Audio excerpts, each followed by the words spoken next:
ರಾಜಕೀಯದ ಅನುಭವದಲ್ಲಿ ಮಾದಿಗ ಸಮಾಜದವರಿಗೆ ತಮ್ಮ ಸಂದೇಶವನ್ನ ಏನು ಹೇಳಲಿಕ್ಕೆ ಬಯಸ್ತೀರಿ ಸರ್? ಸರ್, ನನ್ನ ಸಂದೇಶ ಇಷ್ಟೇ. ಈಗ ಅಂಬೇಡ್ಕರ್ ಹೇಳ್ದಂಗೆ, ಡಾಕ್ಟರ್ ಅಂಬೇಡ್ಕರ್ ಜಿ ಹೇಳ್ದಂಗೆ, ನಾವು ಇವತ್ತು ಸಂಘಟನೆ ಇರಬೇಕು, ಶಿಕ್ಷಣಕ್ಕೆ ಭಾಳ ಒತ್ತು ಕೊಡಬೇಕು.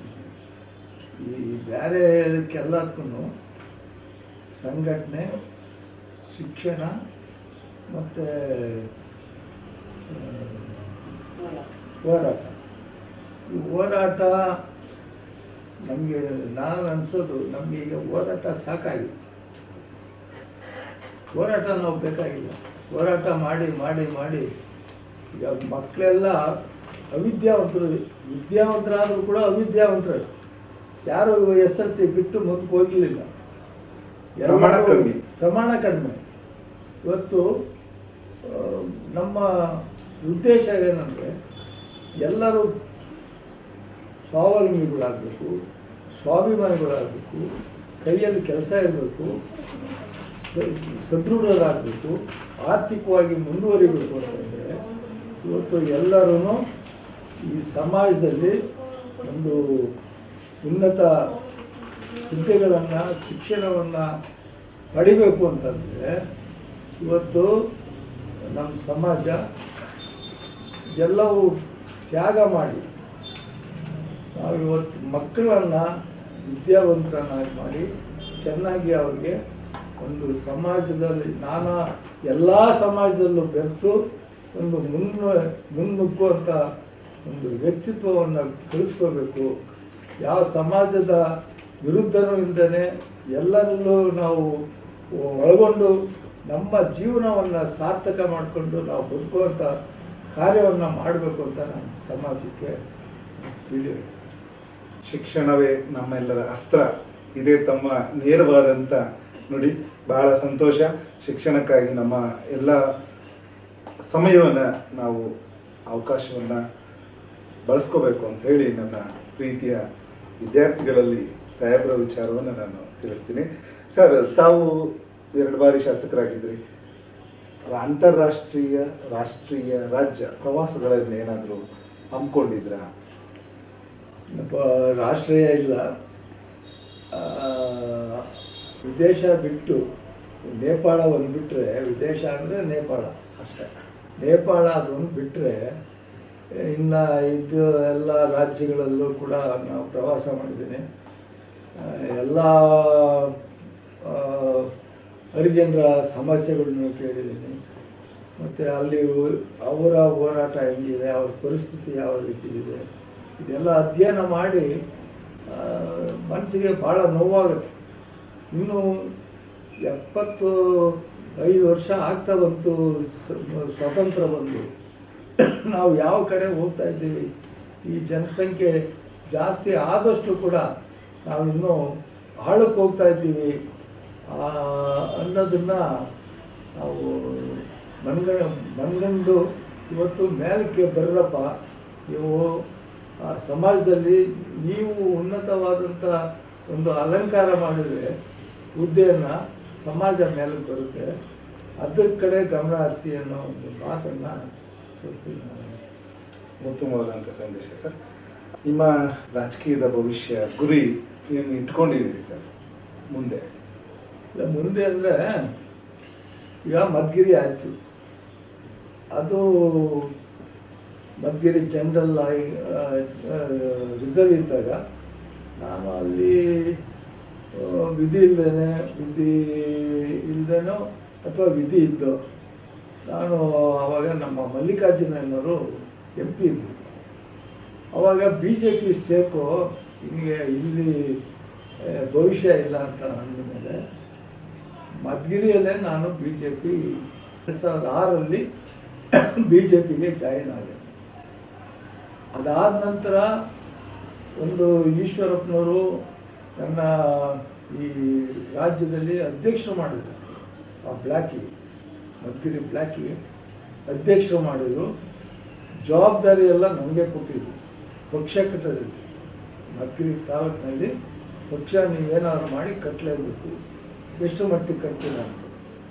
ಆಮೇಲೆ ಎಲ್ಲ ಬೂತು ಅದು ಇದು ಬೂತ್ ಮಟ್ಟದಲ್ಲಿ ಎಲ್ಲ ಕಮಿಟಿಗಳನ್ನು ಮಾಡಿದ್ಮೇಲೆ ಈಶ್ವರಪ್ಪನವರು ಆಮೇಲೆ ಕಮಿಟಿಯವರು ರಾಜ್ಯದಿಂದ ನೀವು ಬೂತ್ ಮಟ್ಟದ ಒಂದು ಸಮ್ಮೇಳನ ಮಾಡಬೇಕು, ಕೊನೆ ಪಕ್ಷ 1,000 ಜನ ಸೇರಿಸಿ ಆ ಕಾರ್ಯಕ್ರಮ ಮಾಡಬೇಕು ಅಂತ ಹೇಳಿದ್ರು.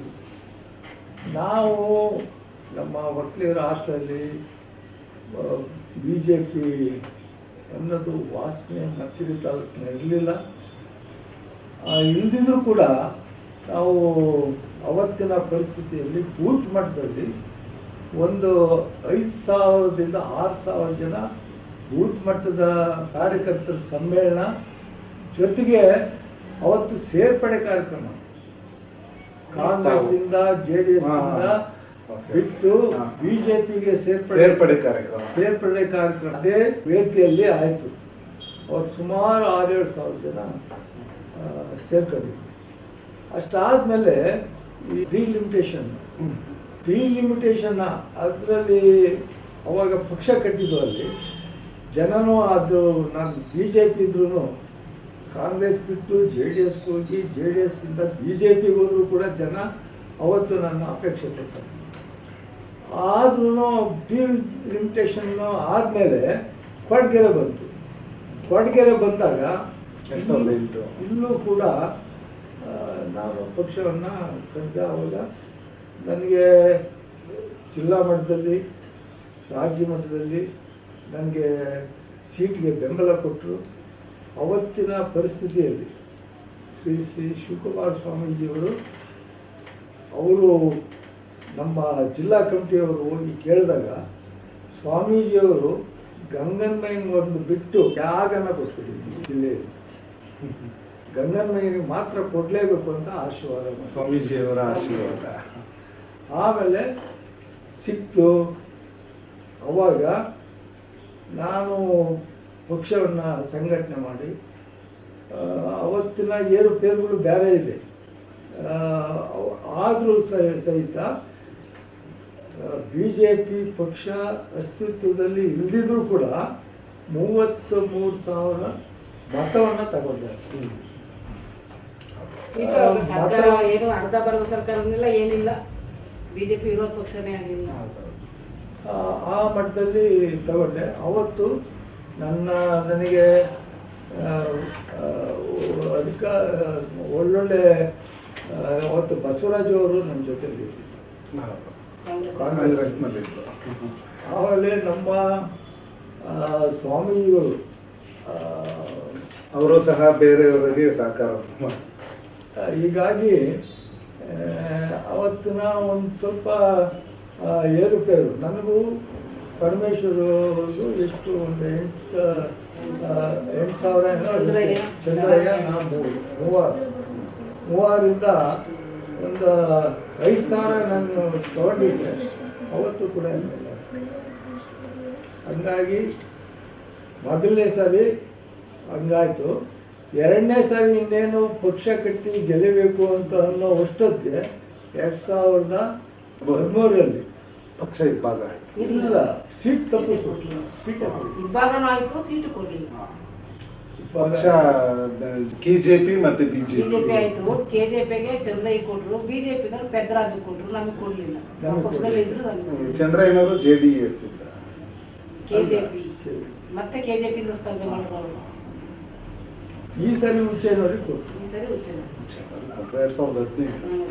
ಆದ್ರೂ ತಮ್ಮ ರಾಜಕೀಯ ರೀಚ್ ಮಾಡಕ್ಕೆ ಇವ್ರಿಬ್ಬರ ಕೈಲೂ ಆಗ್ಲಿಲ್ಲ. ಅವ್ರು 2 ವರ್ಷ ಆಡೋದಾಂಡ ಪೆದ್ದರಾಜು. ಪಕ್ಷ BJP ಅನ್ನೋದು ತುಮಕೂರು ಜಿಲ್ಲೆಯಲ್ಲಿ ಕೊರಟಗೆರೆಯಲ್ಲಿ ಬಹಳ ಕಡಿಮೆ ಮತಗಳನ್ನ ತೆಗೆದುಕೊಂಡೇ ಬಂದಿದೆ. ಆದ್ರೆ ಅದರಲ್ಲಿ ಓಟನ್ನ ಅತ್ಯುನ್ನತವಾದ ಓಟ್ ತಗೊಂಡವರು ಅಂದ್ರೆ ನಿಂಗನಮಣ್ಣವರು 33,000 ಚಿಲ್ಲರೆ ಓಟ್ಗಳನ್ನ 2008ರಲ್ಲಿ ತಗೊಂಡಿದ್ರು. ಸ್ವಲ್ಪ ಆಗ ಇನ್ನ ಸ್ವಲ್ಪ ಶ್ರಮ ಹಾಕಿ ಎಲ್ಲ ಒಗ್ಗಟ್ಟಿನಿಂದ ಕೆಲಸ ಮಾಡಿದ್ರೆ ಮೊದಲನೇ BJP ಶಾಸಕರಾಗಿ ಆಯ್ಕೆ ಆಗ್ತಾ ಇದ್ರು 2008ರಲ್ಲಿ ಕೊರಟಗೆರೆಯಲ್ಲಿ.